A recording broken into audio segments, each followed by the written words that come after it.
We will discuss about LJ chart, is Westgard rule and how it is implemented on LJ chart.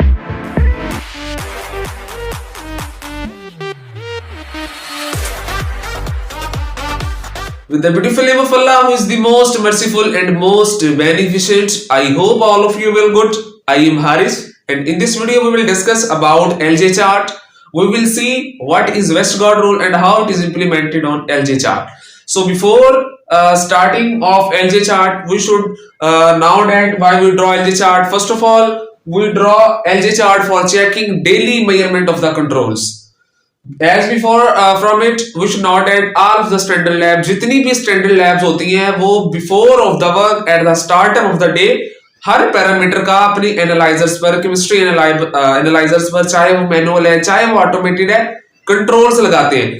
अब उस control को देखना कि हमने अगर 7 दिन कंट्रोल्स लगाए हैं और उन कंट्रोल्स की परफॉर्मेंस को देखना, उस इंस्ट्रूमेंट की परफॉर्मेंस को देखना, कंट्रोल्स की मेजरमेंट्स को देखना उस इंस्ट्रूमेंट के ऊपर, हम उसके लिए हम एक चार्ट ड्रा करते हैं जिससे हमें पता चल जाता है कि हम जो इंस्ट्रूमेंट यूज कर रहे हैं, हाँ भी इसमें जो कंट्रोल्स हम लगा रहे हैं sequence to sequence day by day, वो कैसे वेरिएट कर रहे हैं. अब ये वेरिएट कैसे करते हैं हम फर्दर इसको एक एक्सप्लेनेशन में देखेंगे जब हम चार्ट ड्रा करेंगे. इसके अलावा प्रिसिशन और एक्यूरेसी के लिए हम ये यूज करते हैं, ये भी हम नीचे देखेंगे. इसके अलावा लिखा हुआ है कि यहाँ पे for checking the procedures are stable और following with the passage of time. इससे हम देखते हैं कि जो हम प्रोसीजर अपना एनालिटिकल एरिया पे लेबोरेटरी में इंप्लीमेंट करते हैं, परफॉर्म करते हैं सैंपल्स, हाँ वो जो प्रोसीजर्स हैं वो स्टेबल है कि वो अनस्टेबली फॉल तो नहीं कर रहे with the passage of time. जो एफिशिएंसी है इंस्ट्रूमेंट्स की, जो प्रिसिशन है, एक्यूरेसी है, वो कम तो नहीं हो रही, उसके लिए हम एलजे चार्ट ड्रा करते हैं. इसके अलावा सिस्टमैटिक एरर, रैंडम एरर्स को चेक करने के लिए कि हाँ भी जो रैंडम एरर आ रहे हैं, जो सिस्टमैटिक एरर्स आ रहे हैं, वो किस वजह से आ रहे हैं, तो उसके लिए हम एक चार्ट ड्रा करते हैं. ठीक है ना. बेसिकली एलजे चार्ट आपको ना एक परफॉर्मेंस चार्ट कहा जाता है, जिससे आपको पता चल जाता है कि हाँ भी एक पिछले वीक के अंदर इस इंस्ट्रूमेंट की या उस पर्सन की जो परफॉर्मेंस रही है, वेरिएशन रही है, वो कैसी रही है. तो उन वेरिएशंस पर फिर हम रूल्स अप्लाई करते हैं. तो अगर तो वो वेरिएशंस उन रूल्स पर कंपनसेट करती है, तो इट्स मीन जो वो परफॉर्मेंस है, जो वेरिएशन है, वो अलाउएबल है, वो अंडरस्टैंडेबल है. लेकिन जब अगर वो रूल्स के अगेंस्ट वो जो वेरिएशंस होंगी, then we will say it this of the chart is out of control, this of the chart is out of the measurement. So now we will see 4 specific terms before starting of LJ chart. First of all, accuracy. अब accuracy क्या होता है? Original value के आसपास जितनी भी values आती हैं, अब आपको पता है कि आपकी यूरिया का स्टैंडर्ड 50 है. एशियन कंट्रीज में जो यूरिया का स्टैंडर्ड है वो 50 है. It vary according to your kit, but mostly of the kids have standard of urea about 50. अगर आप शुगर का देख लें तो शुगर का आपके पास 100 जो स्टैंडर्ड होता है. For example 100 is your target value, 100 actual value. अब एक्यूरेसी मैक्सिमम कब होगी कि जब आप कंट्रोल लगाएंगे, अपना स्टैंडर्ड लगाएंगे, अपना नाउन सॉल्यूशन लगाएंगे, उसकी वैल्यू 100 के आसपास आएगी, it's mean this of the value is accurate. अगर आपकी लगाई हुई वैल्यू 100 के आसपास आएगी, it's mean this is accurate value. अगर यहाँ पे 98 आ जाती है, 99 आ जाती है, 97 आ जाती है, 98.6 आ जाती है, It's mean this value is 98% accurate. Original value के आसपास जो वैल्यू होती है उसको हम एक्यूरेट वैल्यू कहते हैं. अब प्रिसिशन क्या होता है? प्रिसिशन होता है कि degree of agreement between replicate measurement. क्या आप बार बार कंट्रोल्स लगा रहे हैं, आप बार बार स्टैंडर्ड या नाउन सीरीज लगा रहे हैं, मशीन को शिफ्ट करवा रहे हैं, हालांकि उसकी वैल्यू 100 आनी चाहिए, लेकिन 100 नहीं आ रही, बार बार आप लगा रहे हैं, तो वो कभी 80 आ रही है, कभी 82 आ रही है. तो इस तरह की वेरिएशंस जो कि बिल्कुल एक दूसरे के आसपास हो, इसको हम प्रिसिशन कहते हैं. ठीक है ना. प्रिसिशन होता है कि closeness of more than one of the value that you are performing at a time, और जो एक्यूरेसी होते हैं the closeness of the results to the actual value. तो ये क्लोजनेस और प्रिसिशन में बेसिक डिफरेंस है. रैंडम एरर क्या होता है कि ह्यूमन एरर, कि आपकी जो पाइपरिंग स्किल्स है वो अच्छी नहीं है, जो आप रिएजेंट और अपने जो सैंपल का एजिटेशन कर रहे हैं, मिक्सिंग कर रहे हैं, वो आप प्रॉपर मिक्सिंग नहीं कर रहे, तो ये आपकी रैंडम एरर में आ जाती है. ह्यूमन एरर तो सारे आप रैंडम एरर्स में देखते हैं. इसके अलावा systematic error. Systematic error include all of your instrumental error. आपका इंस्ट्रूमेंट कैलिब्रेट नहीं, आपके इंस्ट्रूमेंट में जो स्टैंडर्ड्स है वो सेव नहीं है, आपके इंस्ट्रूमेंट में वो पैरामीटर ही नहीं है जो आप मतलब फंक्शनली करना चाह रहे हैं। इसके अलावा जो आपका इंस्ट्रूमेंट है उसकी किसी पावर स्पाइक की प्रॉब्लम हो सकती है, आपने सैंपल को शिप करवाया, रिएजेंट के अंदर कोई बबल था, उस बबल की मिस परसेप्शन की वजह से आपके इंस्ट्रूमेंट ने जो आपको एरर दिया वो इंस्ट्रूमेंटल एरर होगा, और इंस्ट्रूमेंटल एरर को हम सिस्टमैटिक एरर का नाम देते हैं। Now let's go toward LJ chart, our today's main topic. So now we will see about LJ chart कि एलजे चार्ट है क्या, इसको हम क्यों ड्रॉ करते हैं, इसकी जो ग्राफिकल प्रेजेंटेशन है हम क्यों करते हैं।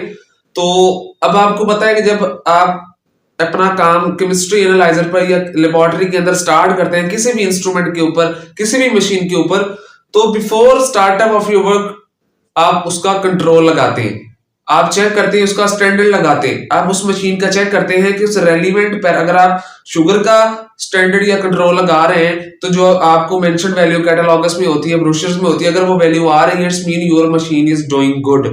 सो अगर हमने चेक करना हो कि हाँ आज मैंने कंट्रोल लगाया, मैंने कल भी लगाया था, मैंने एक दिन पीछे भी लगाया था, तो उस परफॉर्मेंस को चेक करने के लिए हम एलजे चार्ट ड्रॉ करते हैं। तो उसके चार्ट का क्या काम, फर्स्ट ऑफ ऑल तो चार्ट की एक एक्स एक्सिस होती है, इस पे आपने क्या करना है कि डेज ले लेने, डे 1, डे 2, 3, 4, 5, 6 एंड 7, और वाई एक्सिस में क्या करते हैं कि हम मीन वैल्यू और स्टैंडर्ड वैल्यू, मतलब स्टैंडर्ड वैल्यू जो कि आपको सॉल्यूशन किट वाले देते हैं कंपनी वाले, और कैटलॉग्स पे लिखी है कि हाँ भी ये स्टैंडर्ड वैल्यू है, शुगर की स्टैंडर्ड वैल्यू 100 है। एग्जांपल के साथ ही लेके चलेंगे तो आपको ये समझ आ जाएगी। उसके अलावा स्टैंडर्ड डेविएशन, अब ये स्टैंडर्ड डेविएशन हमने एक नया टर्म सुन ली कि ये है क्या।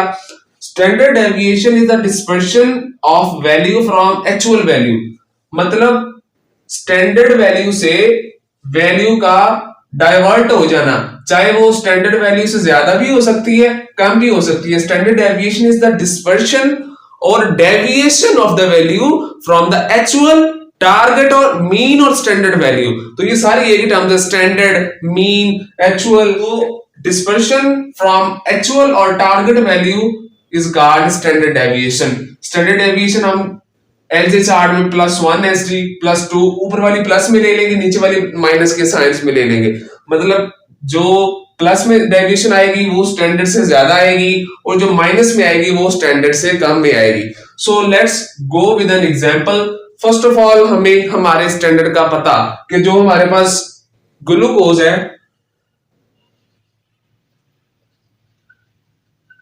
उसका जो स्टैंडर्ड है, उसकी जो नाउन वैल्यू है वो 100 है। हाँ जी, हमने एक दिन पहले दिन हमने लगाया जी, हमारे पास फॉर्चुनेटली हमारे पास जो वैल्यू है हमारी वो 100 आ गई, जी स्टैंडर्ड डेविएशन हमारे पास 100 आ गया। दूसरे दिन हमने लगाया तो क्या हुआ कि हमारे पास 95 आई थी शुगर, जो हमने कंट्रोल या स्टैंडर्ड जो टारगेटेड सोल्यूशन लगाया, नाउन सोल्यूशन लगाया, तो आनी 100 चाहिए थी लेकिन 95 आया। तीसरे दिन हमने लगाया तो हमारे पास 110 आ गई। चौथे दिन हमने लगाया तो हमारे पास 97 आ गई। 97 195 के दरमियान 97 आ जाएगा। जो हमने पांचवें दिन लगाया था हमारे पास 104 आ गई। हमने छठे दिन लगाया था हमारे पास 99 आ गई। और हमने 7th डे का हमने कैलकुलेशन की कि हमने 7 दिन का पूरा एक स्केड्यूल बना लिया कंट्रोल का, जो कि हमने डे बाय डे लगाया था, तो 7वें दिन हमारे पास 110 आई है जी। अब इसको हम ड्रॉ कर लेंगे, इन पॉइंट्स को एक दूसरे के साथ जोड़ देंगे।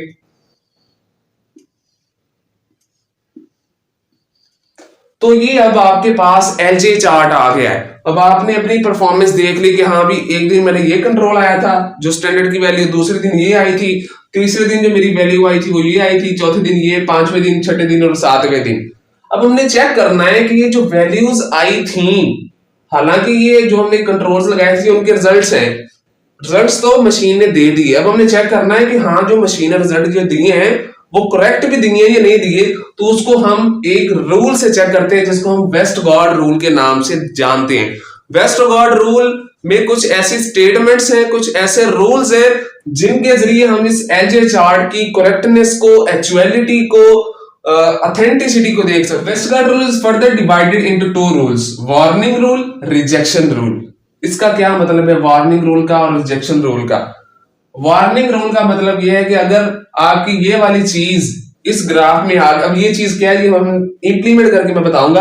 अब ये चीज आपकी आ गई ग्राफ में, इट्स मीन ये आपका एक वार्निंग साइन है, यानी कि जो आपकी मशीन है या जो आपकी किट है, रैंडम एरर भी हो सकता है, सिस्टमैटिक एरर भी हो सकता है, वो उसकी वजह से जो आपके रिजल्ट्स आ रहे हैं रिटर्न पेशेंट्स के स्पेसिमेंस के वो गलत आ रहे हैं।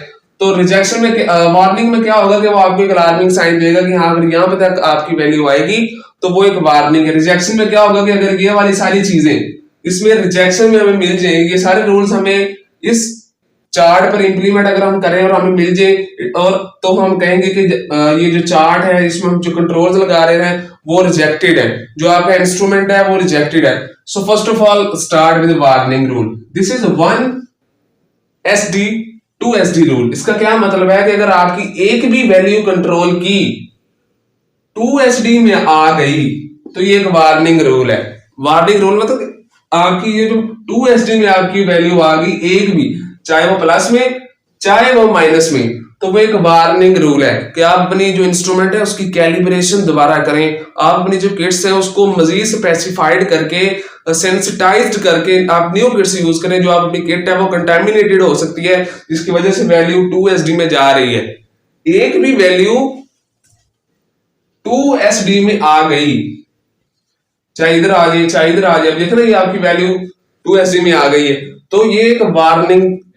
अब रिजेक्शन रूल्स पर आ जाते हैं। रिजेक्शन रूल में क्या होता है कि 1-3SD, अगर आपकी एक भी वैल्यू 3SD में आ गई, फॉर एग्जांपल हमने ये थर्ड डे में ये लगाया था हमारे यहाँ पे, अगर यहाँ पे आ जाती तो ये रिजेक्शन रूल है कि अगर आपकी एक भी वैल्यू 3SD में आ जाएगी, चाहे वो पॉजिटिव में चाहे वो नेगेटिव में, तो इसका मतलब है कि आपका वो कंट्रोल रॉन्ग है, आपकी मशीन गलत कैलिब्रेटेड है, वो अलाउएबल नहीं है प्रॉपर फर्दर प्रोसेस जी। तो नेक्स्ट 2-2SD वैल्यू, मतलब आपने दो कंट्रोल लगाए, आपने 2 दिन कंट्रोल लगाए, आज भी लगाया कल भी लगाया, आज भी आपकी वैल्यू 2SD में आई कल भी 2SD में आई, मतलब आज भी आपका जो शुगर का स्टैंडर्ड था वो 110 आया कल भी 110 आया, या आज भी माइनस में आया कल भी माइनस में आया 90 एंड 90, तो ये भी रिजेक्शन रूल है। तो अगर इसका मतलब है कि जो आप इसका कंट्रोल लगा रहे हैं, जो आपकी मशीन है, it is not going to be correct and not going to be efficient with specimen of your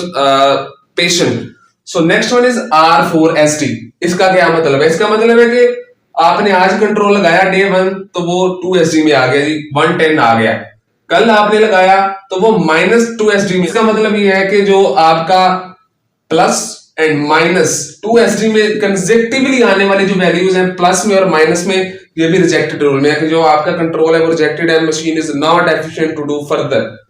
next one is 4-1SD कि अगर आपने कंसेक्टिवली 4 कंट्रोल्स लगाए, आपने 4 दिन कंट्रोल लगाए और आपके चारों दिन कंट्रोल्स 1SD में आते रहे, आपके 1SD में आ रहे चाहे वो पॉजिटिव में चाहे वो नेगेटिव में, इसका भी मतलब है कि जो आपके वो कंट्रोल्स हैं वो इस एलजे चार्ट में जो कंट्रोल्स की जो ग्रेविएशन है वो भी गलत है, तो आप इसको रिजेक्शन में लेंगे। इसके अलावा 10x, अब 10x रूल में क्या होता है कि अगर आपने कंसेक्टिवली 10 कंट्रोल्स लगाए हैं और वो कंसेक्टिवली बिलो द मीन और अप ऑफ द मीन आ जाए, तो इसका मतलब है कि आपकी जो वो वैल्यूज है वो रॉन्ग है।